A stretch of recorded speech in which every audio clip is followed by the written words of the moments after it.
Good day and welcome to another edition of Sport Wrap with Ashwin Mberi. Last night was incredible. We were all watching Europa, Atalanta versus Bayer Leverkusen. Atalanta had gotten rid of Liverpool and a lot of people felt like that was more like Liverpool's game to lose. Well, you can't say that after they stopped Bayer Leverkusen's unbeaten run with a hat-trick from Lookman, who got them the Europa Cup. But we're not going to be talking about that today. Let's get into the hit list and figure out what's happening in our Namibia.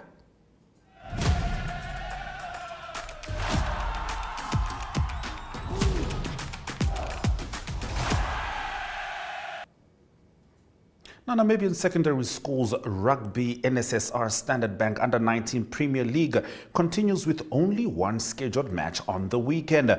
The highly anticipated clash between King Price Kuro Windhoek Gymnasium and Compact Tsumeb Gymnasium at the Lions Den kicks off at midday and will be broadcast live by NTV. The joint defending champions, the Lions, are aiming to secure their second consecutive victory following their impressive 34-7 win over PSG Walvis Bay Private School in the season opener, with a points difference which already put them in first position on the log. Now, their first unofficial warm-up match in St. Kitts has been a valuable exercise for the Richelieu Eagles in their acclimatization and build-up to the upcoming ICC T20 World Cup in the West Indies. Namibia head coach Pierre de Bruyne said the Eagles beat Papua New Guinea by 19 runs at the 8,000-seat Varna Park Stadium in St. Kitts on Tuesday night. Batting first after winning the toss, Namibia amassed a solid total of 187 for 7 before restricting the attack-minded PNG to 168 for 5. In the build-up to the test match against Portugal in Windhoek on 13 July, there has been good news and bad news coming from the USA's Major League Rugby for Namibia head coach Alistair Coetzee.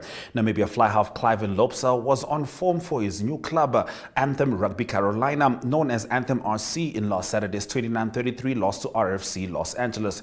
The 27-year-old scored 14 points, including a second-half intercept try from near his own goal line, as his struggling team lost by their narrowest margin yet at their home stadium in Charlotte, North Carolina during week 12 of the Major League Rugby MLR season.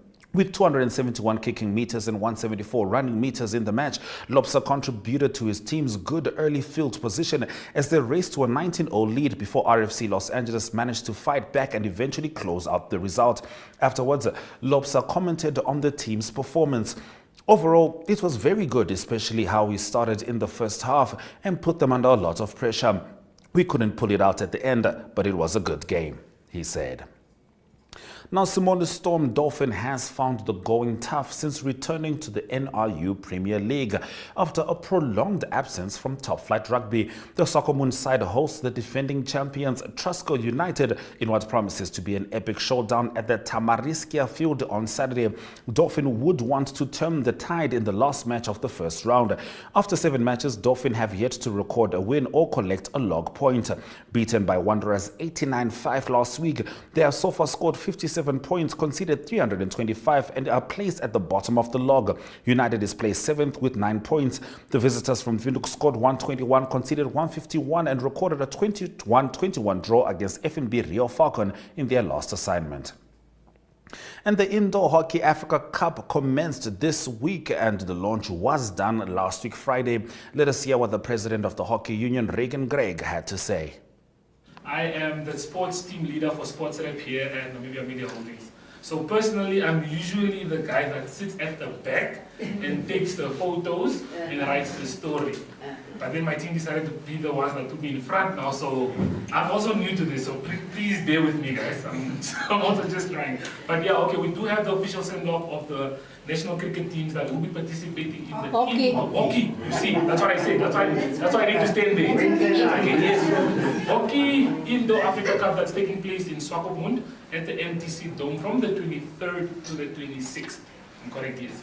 And we have the right man to just introduce everyone to do the greetings for all of us. Reagan Gregg, president of the Hockey Union.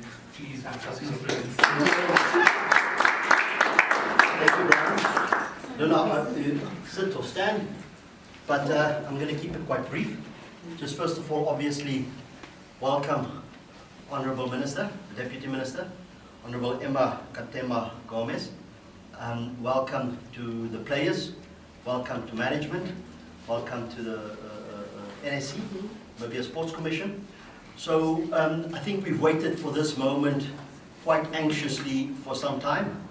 I'm always extremely excited when we get an opportunity to play at home, because you know, in all sports they always talk about that extra player that you have on the field just by having a home support.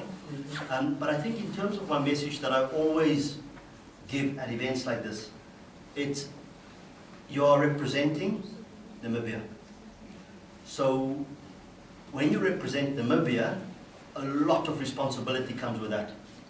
We are here to officially send you off so that you can, you know, get your heads set on the tournament. I know that I particularly expect a lot from you, but from a perspective of being true sports people, winning, if you win it, which I hope you do, graciously, playing fairly, playing your heart out. The whole of Namibia is going to be watching you. We're going to be supporting you. I'm going to be running next to the field, getting a heart attack.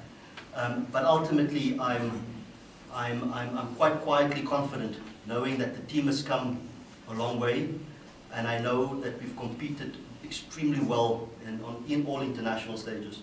So with that, welcoming the media, our Honourable Deputy Minister and management to our official send-off, and I wish you all the best. So with that short little intro, I'm going to hand over to Mr. Chiripo from the NSC. Thank you.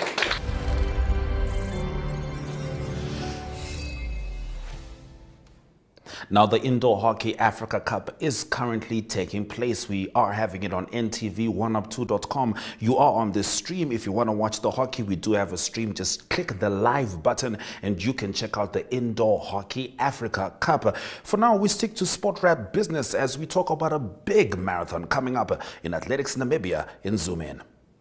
You worked hard for your money, and DSTV gives you a lot more to enjoy for a lot less than you think. So rather than fast food just for you, how about entertainment for the whole family? Instead of date night with your bae, how about countless nights for you, bae, and the kids? And don't settle for a few hours with your homies.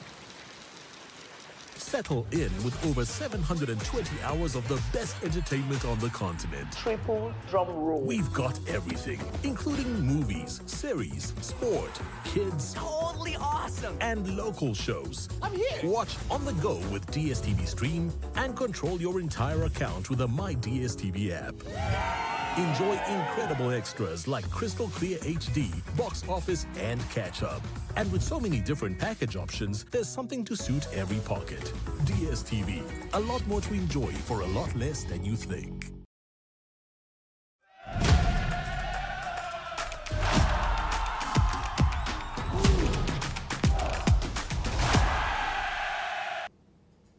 There is a big marathon coming up, and Athletics Namibia Public Relations Officer Lot Ndamano Mata talks about the partnership between Vivo Energy, the city of Windhoek, and the importance of the Vivo Energy Marathon for long-distance athletes.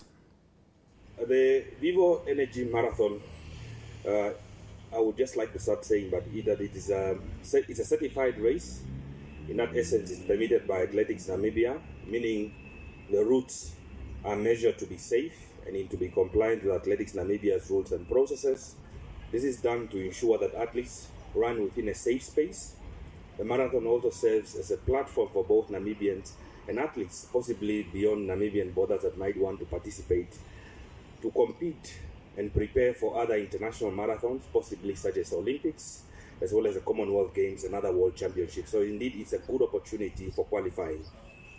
We are happy because Vivo Energy is meeting Athletics Namibia halfway by ensuring that there is athletic activities and creating opportunities for athletes to compete and possibly qualify for competition outside Namibia. We know that right now the Olympics, for instance, are within a couple of months' time in Paris. Our numbers are not that great. We have a few athletes that have qualified for Olympics, and we also had the Athletics National Track Championship not so long ago. It was last weekend in the capital. Our numbers don't look great. And we hope that possibly maybe some numbers coming out of here will also serve as a great motivator, but even if not necessarily for the Olympics, but possibly for also other activities. Now, this event also again further provides an opportunity from our point of view for national and international athletes to showcase their talents and preparation for other events, but also from our point of view talks about mutual partnerships between corporate and sports in developing potential through shared value of activities. And that is very, very important, that sports alone is affected by the issue of funding. There's inadequate funding that we have, that we're all experiencing in this country. And by Vivo coming to our show and obviously having this competition again presents an opportunity that for collaboration. And we know that this year we are experiencing the issue of drought again. And I know the city of Windhoek is always calling on us to use water sparingly with its stakeholders such as NamWater. We know that we have 825 million allocated to drought. Now, you'd be wondering as of to where does this issue of water, Athletics Namibia and partnership and the SDG on water, for instance, where do they all meet? They all meet because, for instance, if you realize that SDG 3 talks about health benefits of sports. So the health benefits of sports, again, are interlinked to the issue of water. So government might be spending 825 million towards, drought relief, but by also getting the proceeds from this and the city of Windhoek committing it to water infrastructure or making water accessible, it's meeting government halfway, and we are all tackling the same issue. Now, I'm told that the format of the race will still encompass that is a 5 kilometers, the 10 kilometers, 21.1, as well as the 42-kilometer races for both local and international runners that are. And also there are some exciting prices. I saw the posters approximately $200,000 Namibian, and I'm told that the options of last year, that is open, masters and veterans, still continues. And also the fact that last year we also saw that there was remuneration in terms of the high school participations, and also the issue of the running clubs that were in the 2023 competition. I again hope that that method still competes. And again, at the same time, this also presents an opportunity to schools and running clubs to capacitate your infrastructure.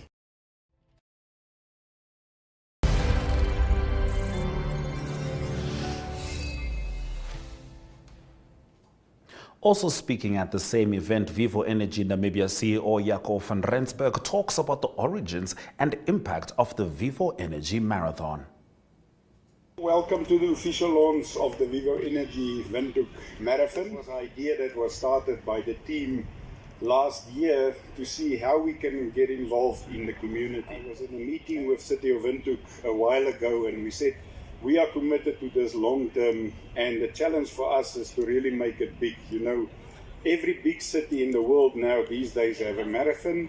You talk about the London, Boston, Rotterdam, and we want to get this to that level. So obviously, one of our ethos as a business is partnership. And I would like to appeal to all of us to work together as Namibians in a partnership to make this big, not for benefit of any of us, but really to give back to the communities. One of the things I've challenged the team on when we started planning this event was let's find a slot that works for the athletes. Hopefully this year it's a little bit better from a timing perspective. We're always open for comments and feedback so that we really make this event for the serious athletes. I know we've got official timing going so that it also count as a qualifying event. So I do want to thank the athletes, but also the ones that is just there for fun and bringing the families out and all of that. So thank you for your participation, because without the runners, it will not be an event that's worth sponsoring. Last year, the marathon proceeds went to make a real difference, and we've donated a lot of books to two community libraries in Kataturu. This year, the focus will be on water sanitation needs in Windhoek. I know as a country, there's a lot of strain on water resources. Currently happening. I've seen some communications from Windhoek that we have to cut the water use. So for us, this is also then a focus. And I do want to thank Her Worship Mayor Queen Komati again with her committee, that these funds will be properly funneled to the people that needs it most. And again, I do want to challenge other corporate companies that is here or that will read about this in the newspaper. We already have more than 40 participants from Vivo Energy that will participate.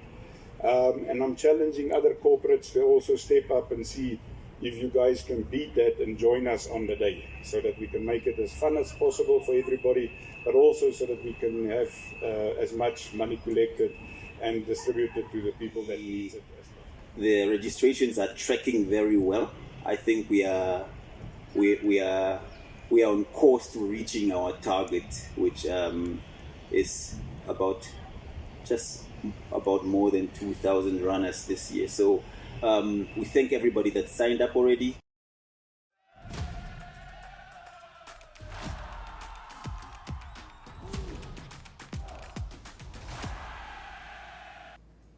Welcome back to Sport Wrap. You're still with Ashwin Bedi. I'm sure you've been checking your watch and you are counting down with us. At 4 p.m. we're going to be going to the Indoor Hockey Africa Cup happening in Namibia in Swakopmund. I promise you the weather is fine. But of course, if you're watching on the screen, it's just about support and the sport you love. So stay with us. But first, let's keep talking about what's happening in Namibia. History will be made this weekend in the Erongo region with Namibia's first ever hosting of an adventure race, which is presented by Expedition Africa. Adventurers from 11 countries will gather at Swakopmund for the start of the race this Sunday, with most of the details awaiting them being kept a secret until the last moment.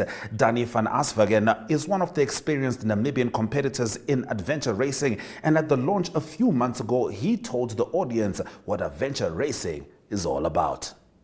I am Danny van Aswagen, and I am passionate about adventure racing. You might wonder, some of you might sit here wondering, what is adventure racing? Now, over the years where I've been asked about adventure racing, in the past I would spend enormous passionate energy and 10 minutes trying to explain what adventure racing is all about. And after this 10 minutes of explanation, the person would say, I've got this. It's like Iron Man, just off-road. Then I think, no, he still doesn't get it. So I'm going to spare you the 10-minute explanation of adventure racing. And I'm going to tell you it is exactly like Iron Man, except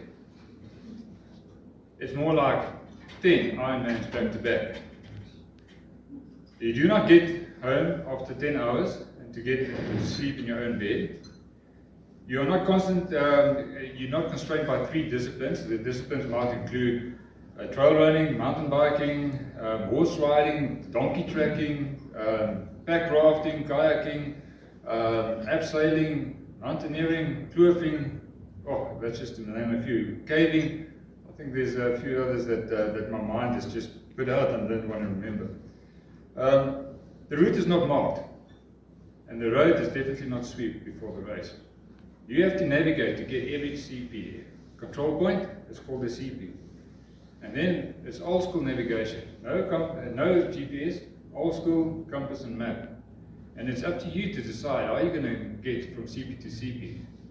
Are you going to go over the mountain or around the mountain? And on your way, you might be forced to abseil down a 50-meter waterfall at minus 10 degrees Celsius. You do not have crowds to cheer you on, but we do have in this sport what we call dot watchers. Now, because of the remoteness of this thing, that people can't track you and see you, they have to track you on a live tracker for the 6 or 7 or 8 days that you are racing. And these dot watchers, they would scream at a computer screen if you take a wrong navigation turn. Progress might also be slow. I remember one race where we spent more than 24 hours to cover a mere 20 kilometers. Now, that will also invite screams from the dot watchers to the computer screen asking, how is it possible that they can spend 24 hours just to cover 20 kilometers? And that is because they only see a little line on the map, not appreciating what is out there. You are guaranteed to personally also meet what we call the sleep monster after 3 nights going 3 nights without sleep. There's no physios at the transition. You carry cash with you. To buy a Coke, what we call a red ambulance, at the remote chance where your route choices take you past a cafe, in the odd occasion when you actually meet some civilization, you have to look after your teammates. The race is not postponed when the weather turns foul. I remember up in the Drakensberg when we went up, it was white out and we had snow conditions. It was probably those kind of weather conditions that no man in his right mind would ever go up on the berg. But in these cases, adventure racing and adventure races, they do carry on. And the prize money you will ask is bragging rights and entry to the next race. So you see, it is exactly like Ironman, just off-road. It's almost a decade ago when Nanti and I came to Namibia, and we were awestruck about this beauty of this landscape, this awe-inspiring landscape, captivating wildlife and passionate people. And when we realized that, we immediately knew that this country has unparalleled resonance with adventure, the perfect country to host the mother of all mother adventure races. And after this, it was at every occasion when we will meet up with Guide and Stefan, where we will plant that seed and hope that one day we will be able to bring adventure racing to Namibia. In my years of competing in adventure racing, I've learned that every race is a very, very discrete moment. It's almost a sacred moment. And that's the moment we hope transforms into belief. At the start of every race, you've got this nervous energy and you've got this self-doubt, and all you are able to manage is to convert the self-doubt into some form of hope. I hope that me and my team will be strong enough, make good decisions, good navigation decisions to at least do the full course. But then as the kilometers go and with decision by decision, there's a tipping point. And on that one specific moment, and I can even point out to you exactly on every race when that moment was. And some of you that does the Desert Dash, it's the same thing for a solo rider. At some point, that hope that you are able to complete the race will transform to a belief. It's that point we start believing. It doesn't come hell or what. Doesn't matter what Stefan and his course selection now brings on to you. There's a belief that you are able to actually complete the race. And it's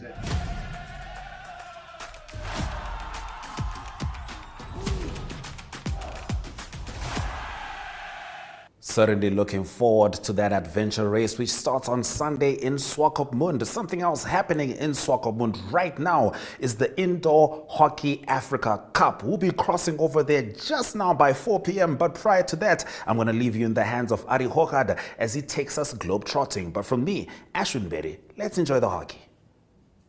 Good day everyone, time for international sports news, and starting off with soccer news first. It was a big final played at Viva Stadium. It was the Europa League final. Winners Atalanta. Atalanta beating Leverkusen. It's by Leverkusen. They beat them by 3-0. Big win for Atalanta. Very significant for Atalanta in the win. It is their first major trophy in 61 years. So a great achievement by them. They beat the team of Leverkusen that haven't lost a game in 51 games. So it was also not a good day for the coach Xabi Alonso. The German team had a very successful season so far in the 2024 season. What happened in the game was it was Ademola Lookman that was the star for Atalanta. He scored a hat-trick. He scored all 3 goals in Atalanta's win for their major title. So Atalanta, the winners of the Europa League Championship 2024.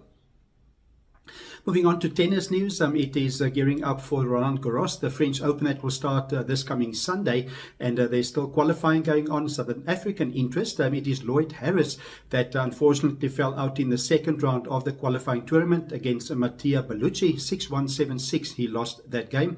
Also a 2-time finalist at Roland Garros, that is Dominic Thiem, also out in the second round of qualifying. He lost to Toto Virtanen, and the score is 6-2, 7-5. Another tournament going on, taking place at the moment, is a WTA Women's Tournament, the Strasbourg International. Number 1 seed, the Marketa Vondrousova, she safely flew to the quarterfinals, and she beat Magdalena French by 5-7, 6-1 and 6-love. Also number 2 seed, that is Beatriz Haddad Maia of Brazil. She beat American Emma Navarro by 6-4 and 7-6 to advance to the semi-finals.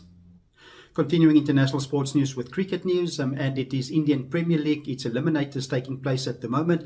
It was the Rajasthan Royals that beat the Royal Challengers Bangalore by 4 wickets. So just 3 teams left now in the tournament. On Friday, it will be the Rajasthan Royals that will play against the Sunrisers Hyderabad, and the winner of that game on Sunday will play in the final. That will be against the Kolkata Knight Riders. And to close off today's international sports news, it is soccer news from the English Premier League. It is coach Vincent Kompany. He's currently the coach of Burnley, that indicated that he reached a verbal agreement with Bayern Munich, and that is to coach at Bayern Munich. A difficult situation for Burnley. That is because it was Vincent Kompany that signed a 5-year extension of his contract in 2023. So it is Bayern Munich that will try to buy him out. Bayern Munich looking for a coach because Thomas Tuchel, that was their coach for a few years, he retired, or indicated in February this year that he will step down as coach, and it is Vincent Kompany, very experienced as a coach now, had big success with Anderlecht and Burnley, and also as a player won 4 Premier League titles with Manchester City. That's international sports news for today. Hope you have a great sport day, and we talk international sport again tomorrow. Goodbye.